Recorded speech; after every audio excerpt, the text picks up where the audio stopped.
This is Gary Atencio with CNTV, and today we're in Denver, Colorado. I'm here at Brik on York.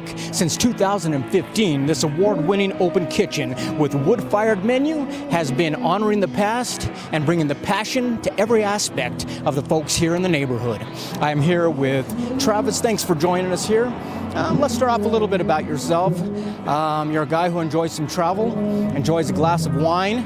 Basically, old world concepts meeting new world concepts combined nicely here. Tell me how this got started for you. It started for me probably about 13 years ago when I was in medical sales, and I managed wine country, Napa Valley, Willamette, Oregon, Walla Walla, Washington, and I would take my clients out to nice dinners, and I began learning about wine, actually tasting on the vineyards, meeting the winemakers, and I felt deeply passionate about it. Excellent. I mean, the first thing I notice when I walk up tonight is pretty open feeling you have here. Nice open patio, open windows here. You even got an open kitchen out back. Does that pretty much match the personality of the atmosphere you're trying to create here? Yeah, absolutely. I think that transparency is good, especially when it comes to food and wine. It also allows the whole room to be a part of the community here. For my cooks, interacting with the guests in the kitchen, whether we're making pizzas or handmade pastas, to the bartenders that are doing craft cocktails, presentation, openness, and then of course the stage. So those are really the three pillars of Brik: wine, food, and music.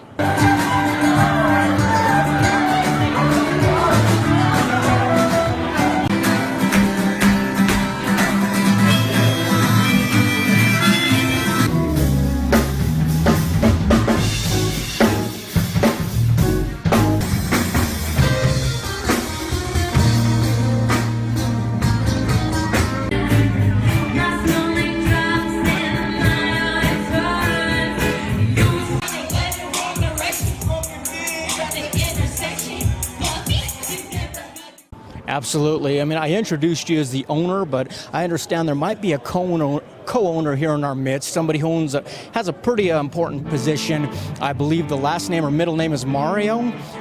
Tell me about the oven that makes all this possible, which I would say is your co-owner. The Atencio Mario is an oven that I imported from Italy. It's a wood-fired oven. It is traditional, and I think that's what you referred to when the old meets the new, is that we're using traditional style cooking, rustic cooking in our kitchen. We really don't have any grease in our kitchen. There's no fryers. It's salads. It's fresh products, hand-pulled mozzarella, at times handmade pastas, and we make our own dough in-house as well. But the Atencio Mario is my sidekick. Excellent. Let's start off first of all with a wood-fired pizza. Wood-fired pizza, is that old world concept, and why do you think that just creates a better tasting pizza? Well, wood-fired pizza first started out in Italy. Romans introduced it in Naples, Italy. And, this is the tradition, the way that pizza was supposed to be made. It was originally this way. Back in the old days, you used to start with, just using the dough, maybe a crust, maybe some tomato sauce for the poor. And middle class might get cheese, and the upper class might get some actual toppings. So, it really started out with the fire, and that was the original pizzas that were made. That is fantastic. A lot of the viewers out there, they may have heard of Neapolitan ice cream before, but I don't know, some of them might not know what Neapolitan pizza is. Why don't you educate them for me? Well, I've never put pistachios or cherries on my pizza before, but I'm sure it's pretty good. Neapolitan pizza, is really just the birthplace of pizza in Naples, Italy. I believe the margherita pizza came from Queen Margherita visiting Naples, Italy for the first time, and the colors of the Italian flag were actually the colors on the margherita pizza, and named after, of course, Queen Margherita. That sounds delicious. Basically, as I look at the menu, I look at the chalkboard creations up there on the wall. Obviously, the oven there isn't limited just to pizza. Tell me, what are some of the meats that basically you're able to provide here as well? Just recently, I did an ossobuco in our oven using the actual cast iron pots.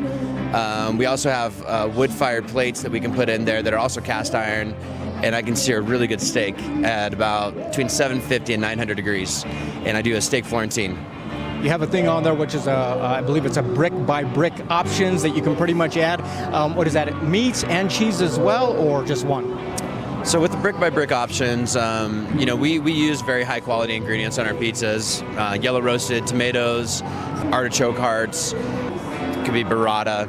But any of these brick by brick options can be actually used on any of our creations. So anybody that wants to customize, for example, a brunch skillet, they could add artichoke hearts to it, yellow roasted tomatoes, habanero tender belly bacon, fennel sausage, and those are just some of the examples. But the brick by bricks can be offered anywhere. Truffle oil is included too. Absolutely. I love a place that doesn't make me choose between my pizza or my pasta.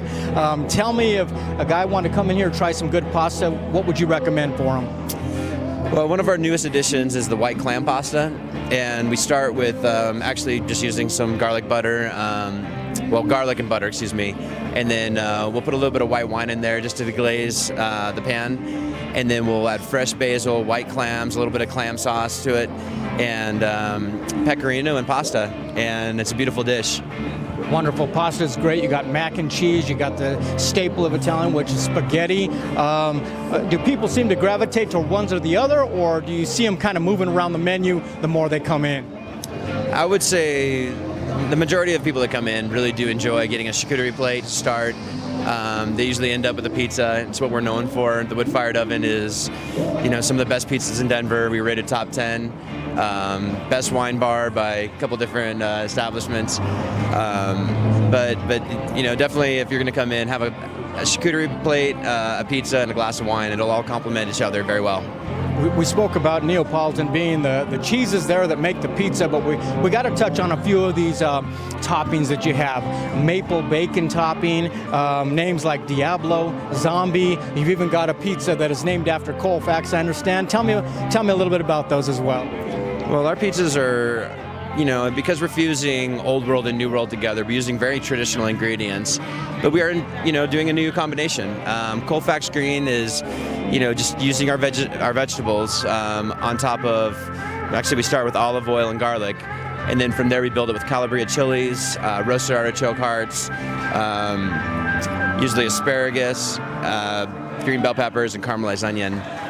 Pesto Zombie starts with a pesto sauce. We build in chicken, roasted garlic, yellow roasted tomatoes, and there's no cheese on that one. Any of our pizzas can be gluten-free. But we really just try to, intertwine the culture of Colfax into the fabric of Brik as well. Just as much as we're a part of this community, the community has made its imprint on us as well. Quite a bit of food you're offering here on the corner of basically York and Colfax. You got some small bites like deviled eggs, which seem to be pretty tasty, all the way to some light salads.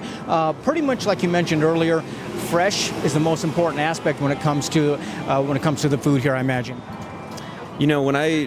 Before I opened this business, I traveled the world, and one of my favorite things about traveling, especially to old world like Italy, France, Spain, is just the gravitation towards using, fresh ingredients from the earth, incorporating that into the meals.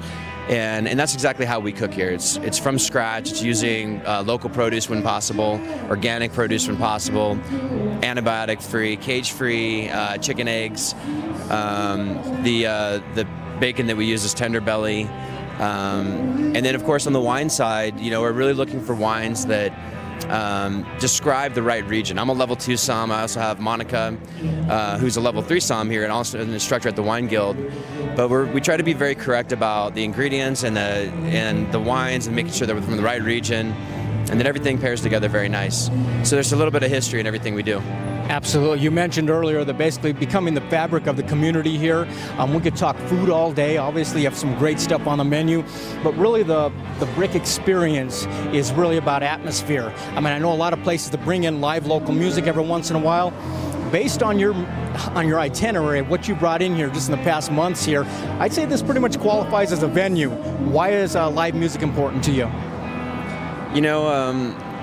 There's some central themes that I noticed when I traveled, and that is food, wine, and music. It doesn't matter what your nationality is, your race, your religion. It's just something that unifies all, and that's something that we've incorporated at Brik. We do live music every night: jazz, flamenco, rock, reggae, hip hop, EDM. You name it, we do it here at Brik. So just take a look at our calendar or www.brik.bar, and you'll get a list of the lineup of the musicians that are coming in. And it's fantastic. It's a love affair of food, wine, and music happening right here on the corner of Colfax here, a great place. You did mention you're a great lover of wine. You've got a basically wine down Wednesdays, I understand. Wine Down Wednesday. What happens there? It sounds like it's a big event here. So we do a Wine Down Wednesday, which is focused on education around wine, really. It's our chance to kind of flex our muscles, our wine knowledge, if you will. And in return, we also give half off selected bottles of wine during happy hour. Any wine that's over $10 is half off. So you can get your hands on a Prisoner for $10 on those days. Excellent. Viewers, take a look at the bottom of the screen right there. What you're going to see is their website. On the website, first of all, take a look at the menu. Obviously, this is a menu that is growing all the time. Pretty much you got creations hitting the chalkboard there. You never know what they're going to be putting inside of the oven there as well. Check them out on Facebook, though. That's pretty much where they keep you apprised of any specials they've got going on, any events happening, as well as live music out here as well. I mean, your organization here, pretty new organization. We're talking about 2 years here, yet within a short period of time, you've gotten the attention of the best of Denver, quite a few different areas. Is that pretty rewarding for you, knowing you're pretty much bringing, the experience of your travel to the people right here in Denver?